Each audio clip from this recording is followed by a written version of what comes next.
सुप्रभात बच्चों। तो आज के इस क्लास में मैं आपको क्या पढ़ा दूँ, संधि वगैरह के बारे में, जो आप लोगों को क्लास में आप लोगों के सिलेबस के लायक जो चीज़ था वो तो मैंने संधि के बारे में पहले भी पढ़ा चुका हूँ मैं। अब संज्ञा के बारे में मैं आपको पढ़ाया था कि संज्ञा किसे कहते हैं, संज्ञा के कितने भेद होते हैं, सभी भेदों के बारे में भी मैं आपको पढ़ा चुका हूँ। सर्वनाम के बारे में भी मैं आपको पढ़ा दिया हूँ, लेकिन इसकी पुनरावृत्ति मैं कर देना चाहता हूँ। आपको याद हो जाना चाहिए कि संज्ञा के बदले में जो शब्द आता है ना, उसी को मैं सर्वनाम कहता हूँ। सभी लोग उसी को सर्वनाम कहते हैं, मैं ही क्यों कहूँगा। संज्ञा के बदले में जो शब्द आता है उसे हम सर्वनाम कहते हैं, ठीक है। अर्थात that word which comes in lieu of noun is called pronoun. Noun के बदले में, संज्ञा के बदले में जो शब्द आता है उसे सर्वनाम कहते हैं।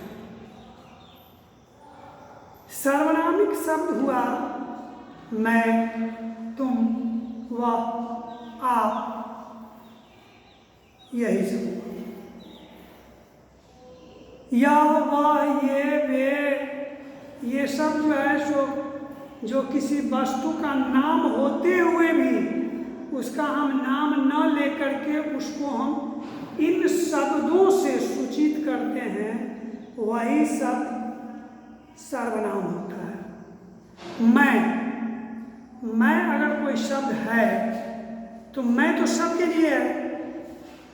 अपने नाम को मैं से संबोधित करता हूँ, इसका मतलब मेरा नाम है, लेकिन मैं अपना नाम नहीं कह करके और उसके बदले में मैं कहता हूँ।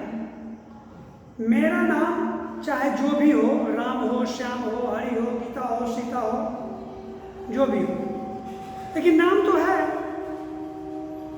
और जब ये नाम हो गया, संज्ञा हो गया और व्यक्तिवाचक संज्ञा हो गई, लेकिन उसके बदले में हम कोई दूसरा शब्द का प्रयोग करते हैं। जैसे मैं, सर्वनाम हो गया। तुम कहाँ जा रहे हो, रमेश कहाँ जा रहे हो, ये भी तो बोला जा सकता है, लेकिन ये ना बोल करके हम बोलते हैं तुम कहाँ जा रहे हो, अर्थात रमेश कहाँ जा रहे हो। तो यहाँ ये भी रमेश के बदले में आया। तो संज्ञा के बदले में जो शब्द आता है उसी को हम सर्वनाम कहते हैं। अब आइए, सर्वनाम के 6 भेद होते हैं। पुरुषवाचक, निजवाचक, निश्चयवाचक, अनिश्चयवाचक, प्रश्नवाचक और संबंधवाचक। कितने भेद हुए? संज्ञा के 6 भेद हुए। पुरुषवाचक, निजवाचक, निश्चयवाचक, अनिश्चयवाचक, प्रश्नवाचक और संबंधवाचक। तो सर्वप्रथम आप पुरुषवाचक सर्वनाम को पहले जानिए कि पुरुषवाचक सर्वनाम क्या होता है। इसका एक व्याकरण में एक अलग से भी चैप्टर है पुरुष। पुरुष किसे कहते हैं, तो जहाँ जिस सबसे स्त्री या पुरुष के होने का बोध होता है उसे हम पुरुष कहते हैं। पुरुष 3 प्रकार के होते हैं, प्रथम पुरुष, मध्यम पुरुष और अन्य पुरुष या उत्तम पुरुष कहिए उसे। उत्तम पुरुष तो प्रथम पुरुष होगा, प्रथम पुरुष, मध्यम पुरुष और अन्य पुरुष। प्रथम पुरुष के अंतर्गत आता है बोलने वाला, जो कुछ बोल रहा है, अकेले में नहीं। अकेले में तो पागल बोलता है। और जान लीजिए कि आजकल जो है सो बहुत से पागल हो गए हैं। मोबाइल सबों को पागल बना दिया है। कभी कभी सड़क से क्रॉस करते हैं, देखते हैं कि अकेले आदमी जो है सो कि कस-कस के बोलते हुए जा रहा है। अरे भाई, उसके इर्द गिर्द में तो कोई है नहीं, तो पता चलता है कि नहीं भाई वो मोबाइल से बात कर रहा है। तो नहीं, जहाँ मोबाइल भी नहीं हो, कोई नहीं हो और अकेले में आदमी भदर भदर करते जाए, तो क्या ये अच्छे लोगों का तो काम नहीं है, ये तो मैड व्यक्ति का। तो आप अगर कुछ बोलते हैं तो सुनने वाला भी जरूर होता है। अगर सुनने वाला कोई नहीं है तो आप कुछ बोलते भी नहीं हैं। तो जो बोलता है प्रथम पुरुष हो गया, जो प्रथम पुरुष की बात को सुनता है मध्यम पुरुष हो गया, उसकी बात को सुनने वाला कोई व्यक्ति होना चाहिए, तो जो सुनने वाला है मध्यम पुरुष हो गया। और जिसके बारे में बताया जाता है, हम कोई भी व्यक्ति अगर प्रथम पुरुष कुछ बोलता है तो किसी थर्ड पर्सन के बारे में, थर्ड वस्तु के बारे में, थर्ड चीज के बारे में ही बोलता होगा, जो कि वहां पे अवेलेबल नहीं है, उपस्थित नहीं है। तो जिसके बारे में प्रथम पुरुष कुछ बोल रहा है वह अन्य पुरुष के अंतर्गत में आ जाता है। जैसे राम ने श्याम से कहा कि हरि पढ़ने में बहुत तेज है। इसमें 3 नाम आए, लेकिन तीनों नाम में पुरुष का बोध होता है। राम ने श्याम से कहा अर्थात राम बोलने का काम किया है, तो यह प्रथम पुरुष हो गया। राम जब श्याम से कहा तो श्याम सुनने का काम कर रहा है ना, तो श्याम हो गया मध्यम पुरुष। और जिसके बारे में बोला जा रहा है, हरि के बारे में बोला जा रहा है, तो हरि हो गया अन्य पुरुष। तो ये सब जो है वो हो गया सर्वनाम का पहला भेद है। पुरुषवाचक सर्वनाम में आता है मैं, तुम, वह, आप, ये सब पुरुषवाचक सर्वनाम के अंतर्गत आता है। अब आइए सर्वनाम का दूसरा भेद है निजवाचक सर्वनाम। निजवाचक, निज माने होता है अपना, निज माने अपना, खुद, खास। जिस शब्द से खुद का बोध हो, खास का बोध हो, अपना का बोध हो, उसे हम निजवाचक सर्वनाम कहते हैं।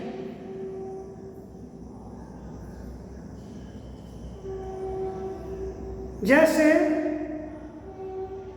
अपना काम स्वयं करो, स्वयं भी हो गया यहाँ निजवाचक में, स्वयं में सेल्फ, अपना काम स्वयं करो। किसी से कहा जा रहा है कि अपना काम स्वयं करो, तुम अपना काम स्वयं करो।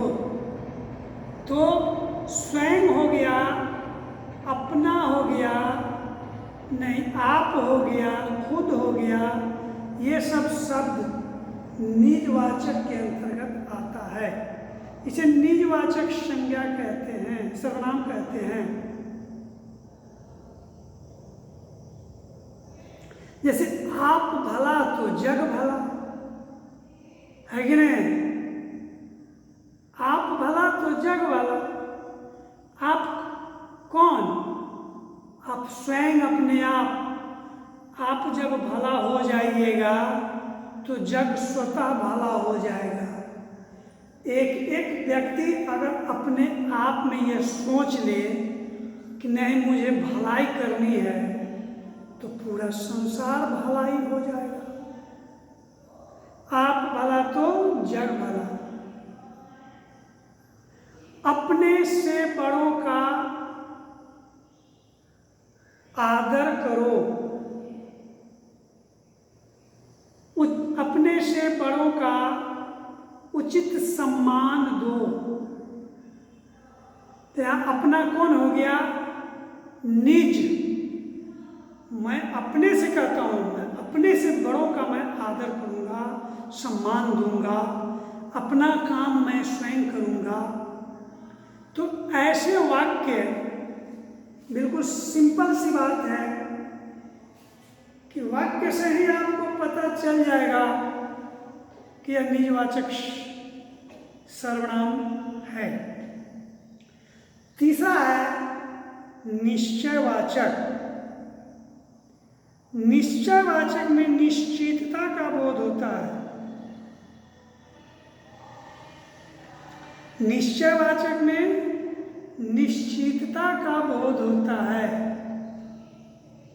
यह बरगद का पेड़ है,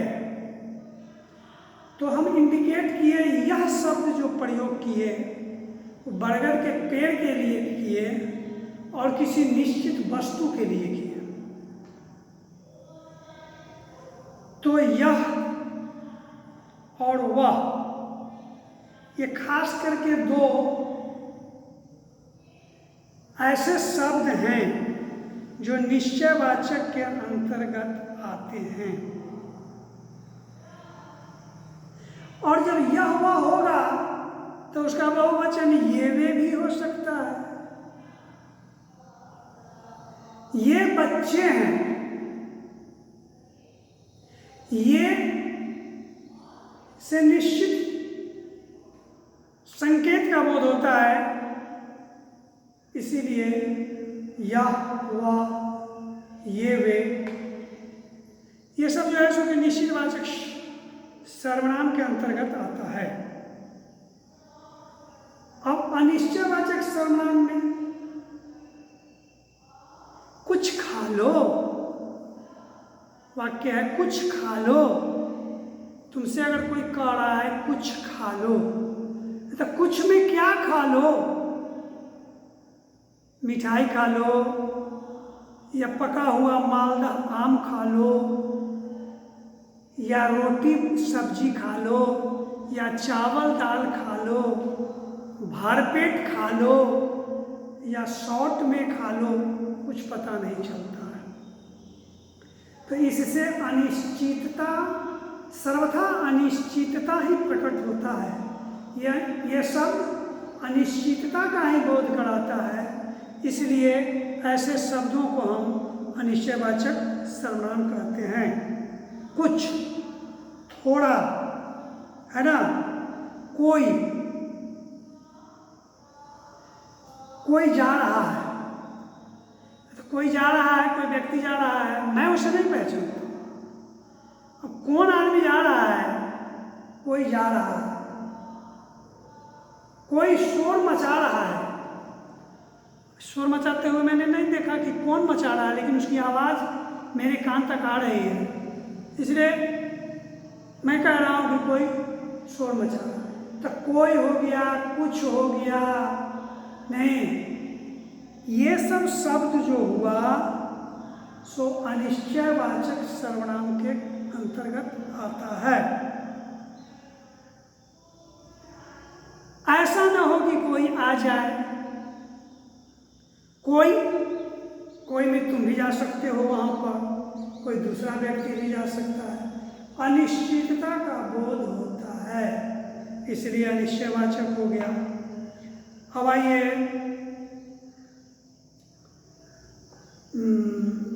छठा है संबंधवाचक। संबंधवाचक में होता है कि संबंध प्रकट होता है। जब एक सर्वनाम का संबंध वाक्य में किसी दूसरे सर्वनाम से प्रकट होता है, वाक्य में, जिस वाक्य में दो सर्वनाम होता है और एक सर्वनाम का संबंध दूसरे सर्वनाम से प्रकट होता है, तो उसे संबंधवाचक सर्वनाम कहते हैं। जैसे इसके लिए बहुत पॉपुलर शब्द दो हैं, जो और सो। नहीं, जो लड़का आ रहा है वह मेरा भाई है।